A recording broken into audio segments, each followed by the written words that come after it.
గురుకులాల్లో చేరండి, ప్రపంచ విజేతలుగా నిలవండి అంటూ గురుకుల విద్యాలయాల సంస్థ విస్తృత ప్రచారం నిర్వహిస్తుంది. ఈ ప్రచారాన్ని మరింత ముందుకు తీసుకెళ్తున్నారు అశ్వారావుపేట బీసీ గురుకులం ప్రిన్సిపాల్ మంజుల మేడం.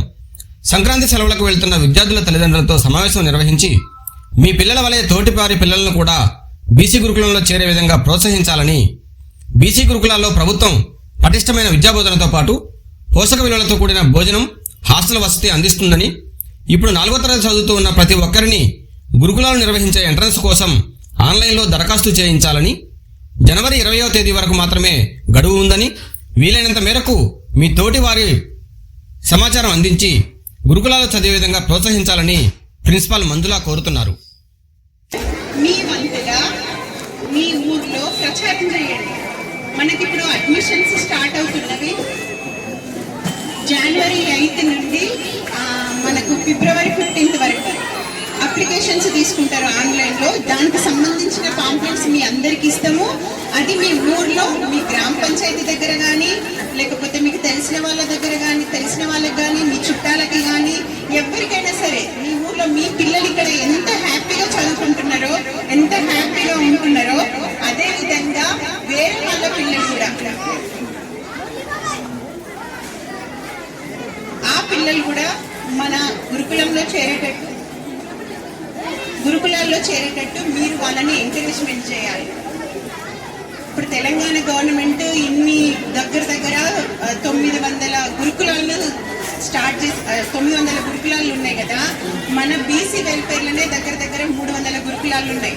సో వాళ్ళ దాంట్లో నాణ్యమైన విద్య అందించడానికి మీ వంతుగా మీరు సహాయం చేయండి. వేరే పిల్లలకి మీకు తెలిసిన వాళ్ళు కానీ ఎవరైనా సరే వాళ్ళకు మీ వంతుగా సహాయం చేస్తే మన గురుకులాలు ఇంకా పిల్లలు ఎంతో మంది చదువుకోవడానికి మనం తోడ్పడినట్టయితే మనం డబ్బులు ఇవ్వాల్సిన అవసరం లేదు, వేరే ఏ దానం చేయాల్సిన అవసరం లేదు. జస్ట్ ఈ మెసేజ్ పాస్ చేసి మీ ద్వారా ఇంకొక 10-15 మంది మన స్కూల్లో జాయిన్ అయితే అది అసలు మన జన్మ సార్థకమైనట్టే. మన వల్ల ఇంకొక కొంతమందికి విద్యాదానం అనేది వస్తుంది.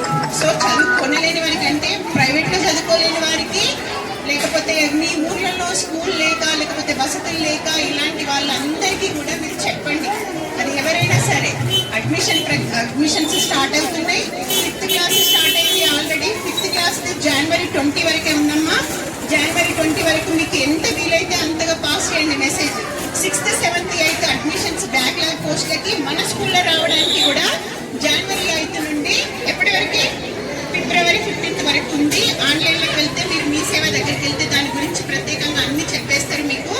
సో అది మీరు కొంచెం దృష్టిలో పెట్టుకోండి. ఇంకొక విషయం ఏంటంటే 10th క్లాస్ పేరెంట్స్ ఉన్నారా ఇక్కడ ఎవరైనా? 10th క్లాస్ పేరెంట్స్ కూడా ఎవ్వరు కూడా మీరు ఇప్పుడు జనవరి 18th రోజు స్కూల్కి తీసుకొచ్చిన వెంటనే మార్చి 30 వరకు ఎట్టి పరిస్థితుల్లో గడప బయట పెట్టనివ్వండి. స్కూల్ నుండి బయటకు పంపించేది ఉండదు.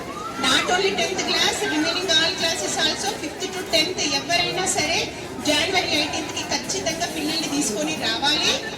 మళ్ళీ ఏప్రిల్ వరకు నేను పంపించేది ఉండదు. మీ పిల్లల హెల్త్ ప్రాబ్లం ఇన్ కేస్ వాళ్ళకి వస్తే తప్ప మిగతా టైంలో పిల్లలు చాలా హ్యాపీగా ఉన్నారు. ఇక్కడ ఫుడ్ విషయంలో కానీ మీరు వచ్చి డిస్టర్బ్ చేస్తే తప్ప పిల్లలు ఎవరు మీ దగ్గరికి వస్తానే అన్నారు. ఎవరైనా అంటున్నారా? ఏదైనా ఫుడ్ ప్రాబ్లం అని చెప్పారా మీకు ఎప్పుడైనా? లేదు కదా. వేరే ప్రాబ్లమ్స్ లేవు కదా. ఎడ్యుకేషన్ గురించి ఏమైనా చెప్పిందా? మా మీద కంప్లైంట్స్ ఇచ్చిండ్రా? ఏం లేదు కదా. సో మీ పిల్లలు మీ ఇంటి దగ్గర కన్నా మా దగ్గరనే చాలా హ్యాపీగా ఉంటారు. కాబట్టి మీరు 18th రోజు ప్రతి ఒక్కరు 5th to 10th క్లాస్ మొత్తం పిల్లలు ఇక్కడ ఉండాలి. ఆ రోజు సాయంత్రం వరకు అందరి పిల్లలు ఇక్కడ ఉండేటట్లు తల్లిదండ్రుల బాధ్యత ఇది. తీసుకురావాలి. మీరు ఇంటికి తీసుకెళ్ళాక కూడా పిల్లల్ని అనవసరమైన ఫుడ్స్ కానీ బయటి బేకరీ ఐటమ్స్ కానీ తినిపించకండి ప్లీజ్. మీరు ఆ 5 రోజులు తినిపించినవన్నీ ఇక్కడికి వచ్చినాక వాడికి డిసీజెస్ వస్తాయి. అంటే కాఫ్, కోల్డ్ ఇలాంటివన్నీ వాడు సఫర్ అవుతున్నాడు. దానివల్ల మళ్ళీ మీ ఇంటికి పంపించడం జరుగుతుంది. సిక్ ప్రాబ్లమ్స్ ఎక్కువ అవుతున్నాయి. కాబట్టి దయచేసి అనవసరమైన ఫుడ్ ఐటమ్స్ పిల్లలకు పెట్టండి. ఇది నేను చెప్తున్నాను. సో మీరు పేరెంట్స్ మీ పిల్లల గొప్ప కోసమో మీ గొప్ప కోసమో మా బాబు మంచిగా డ్రైవ్ చేస్తాడని, రైడింగ్ చేస్తాడని మాత్రం ఇలాంటి పరిస్థితుల్లో కూడా మీ పిల్లలకు బండ్లు, కార్లు, బైక్స్ ఏవి ఇవ్వద్దు. దయచేసి ఇది గుర్తుంచుకోండి. ఫుడ్ ఐటమ్స్ విషయంలో కానీ, లేకపోతే బైక్స్ విషయంలో కానీ, ఇప్పుడు విషయంలో కానీ మేము 5 days ఇచ్చినాం కదా హాలిడేస్, ఈ 5 days లో పిల్లల్ని మేము కొంచెం వర్క్ ఇచ్చినాం, ఎక్కువ కూడా కాదు, జస్ట్ ఆ వర్క్ కూడా హోంవర్క్ కూడా చేయించి పంపించాల్సిన బాధ్యత మీ పేరెంట్స్ అందరికీ. ఓకేనా?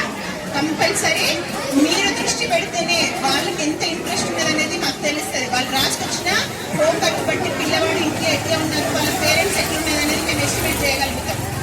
మేమే కాదు, దీనిలో మీది ప్రతి ఒక్క తల్లిదండ్రుల బాధ్యత ఉంటుంది. కాబట్టి మీరు కూడా రెస్పాన్సిబిలిటీగా మీకు కూడా అది సేఫ్ జోన్లో ఉంటుందని చెప్తున్నాను నేను. ఓకేనా? ఎప్పుడు రావాలి మరి, ఎప్పుడు తీసుకొస్తారు అందరు? మీరు మా బాబు కదైంది ఇప్పుడు తీసుకెళ్లిన వాళ్ళందరూ ఏమంటున్నారు, తీసుకెళ్లేటప్పుడు మంచిగా తీసుకెళ్తున్నారు. మొన్న 25th 26th వచ్చినాయి కదా క్రిస్మస్ కి, ఇక్కడ మేము వెళ్ళేటప్పుడు కూడా హ్యాపీగా ఉన్నాడు, వెళ్ళిపోయిండు. తీసుకొచ్చేటప్పుడు ఒక 2-3 days లేట్ అయిన వాళ్ళు కడుపు నొప్పి లేసింది, లేకపోతే ఇది కాఫ్ వచ్చింది, కోల్డ్ వచ్చింది అంటే మీ దగ్గరకు వస్తేనే మీ బాబుకు ప్రాబ్లం. అంతేనా? మా దగ్గర ఉన్నంత సేఫ్టీగా ఉన్నప్పుడు మీ దగ్గరికి వస్తే ఎందుకు రావాలి అంటే మీరు ఇచ్చే ఫుడ్ ఐటమ్స్ అట్లా ఉంటున్నాయి. మా దగ్గర తీసుకెళ్ళినప్పుడు హెల్తీగా ఉన్నప్పుడు మీ దగ్గర నుండి వచ్చినప్పుడు ఎందుకు ప్రాబ్లమ్స్ వస్తున్నాయి? మీరు అబద్ధం చెప్తున్నారా, నిజంగానే జరుగుతుందా? సో మీ పిల్లలకి మంచి ఫుడ్ హ్యాబిట్స్, మంచి అలవాట్లు, పిల్లలతో ఎలా ఉండాలో కూడా చెప్పండి. ఇక్కడ మేము రోజు చెప్తూనే ఉంటాం. కొందరు పేరెంట్స్ వచ్చి అడుగుతారు, మేడం మీరు చెప్పొచ్చు కదా అంటే, మీకన్నా మేము 100 సార్లు చెప్తాం. రోజు పెట్టెలు వాళ్ళు కొట్టుకోవడం, ఒకరిని కొట్టడం, దాదాపుగా 90% ఇవి తగ్గిపోయినాయి. ఇప్పుడు లేవు. మీరు కూడా మీ వంతు బాధ్యతగా పిల్లలతోటి, టీచర్స్ తోటి, బయట వాళ్ళతోటి ఎట్లా ఉండాలో ఆ మోరల్ వాల్యూస్ మీ నోటితోటి మీ పిల్లలకి చెప్పండి. లాగా చూసుకుంటున్నాం ఇక్కడ. మా పిల్లల్ని వదిలేసినాం మేము. మా పిల్లల్ని వదిలేసి మీ పిల్లలకి ఏమవుతుందని 24 గంటలు మేము టెన్షన్ పడుతున్నాం. ఎంతో మేము డెడికేట్గా అంకిత భావంతో చేస్తే తప్ప ఈ స్కూల్ మేము అంత పేరు రాలేదు. అది గుర్తుపెట్టుకోండి. ఇప్పటికీ డిస్ట్రిక్ట్లో మన స్కూల్ పేరు బాగుంది. అటెండెన్స్ ప్రకారం కానీ, బిహేవియర్ ప్రకారం కానీ, డిసిప్లిన్ ప్రకారం కానీ ప్రతి ఒక్క దాంట్లో మంచి పేరు ఉంది. కాబట్టి 10th క్లాస్ రిజల్ట్ కూడా మేము 100% తేవాలని చూస్తున్నాము. సో ఎవ్వరు మీరు టీచర్స్కి ఫోన్లు చేసి ఇబ్బంది పెట్టద్దు. ఇది మా అందరి తరఫున నేను మీకు మనం చేసుకుంటున్నా. ఎస్, అండ్ జనవరి 19th రోజు, జనవరి 19 ఉంది కదా, ఎస్, మన 8th class, 9th class, 10th class వాళ్ళకి జన విజ్ఞాన వేదిక వాళ్ళు ఒక ఎగ్జామ్ కండక్ట్ చేస్తున్నారు. అందులో 8th, 9th, 10th వాళ్ళు పార్టిసిపేట్ చేయాలి. సో అందరు వచ్చేటట్టే చూడాలి. ఆ రోజు వాళ్ళకి ఎగ్జామ్ జరుగుతుంది.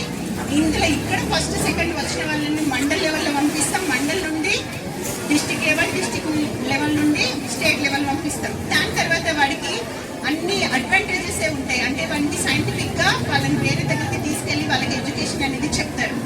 సో దానికి కూడా మీరు ఎంకరేజ్ చేయండి. మీరు జీకే క్వశ్చన్స్ కానీ ఇంటికి వెళ్ళినాక వాళ్ళని ఎంకరేజ్ చేయండి. యూట్యూబ్లో టెస్ట్ అవి చూపించే బదులు మీరు జీకే చూస్తున్నారా, లేకపోతే బుక్స్ కొనియండి పిల్లలకి. ఈ ఐటమ్స్ కొనిచ్చే బదులు జీకే బుక్స్ కొనిచ్చి పంపించండి. ఎంతమంది కొని పంపిస్తున్నారు అట్లా? ఫుడ్ ఐటమ్స్ ఇన్ని తీసుకొస్తారు మేమందరం తినేటట్టు. ఇన్ని ఫుడ్ ఐటమ్స్ తీసుకొచ్చి మొన్న ఫ్రూట్ షాప్ పెట్టుకోవచ్చు మేము. అంత తీసుకొచ్చిండు ఫుడ్ ఐటమ్స్. ఆ ఫుడ్ ఐటమ్స్ కాదు, ఇక్కడ మేము బోర్డు ఫుడ్ పెడుతున్నాం. ఏ ప్రాబ్లం లేదు ఫుడ్కి. మీరేంటి జీకే బుక్స్ కానీ, లేకపోతే వాళ్ళకి సంబంధించిన మంచి జర్నల్స్ తీసుకోండి. అలాంటివి పంపించండి పిల్లలకి. వాడికి కూడా ఇంట్రెస్ట్ ఉంటుంది. సో అట్లాంటి కాంపిటేటివ్ ఎగ్జామ్స్ రాస్తే ఏంటంటే ముందు కూడా వాడికి ఆ స్పిరిట్ పెరుగుతుంది.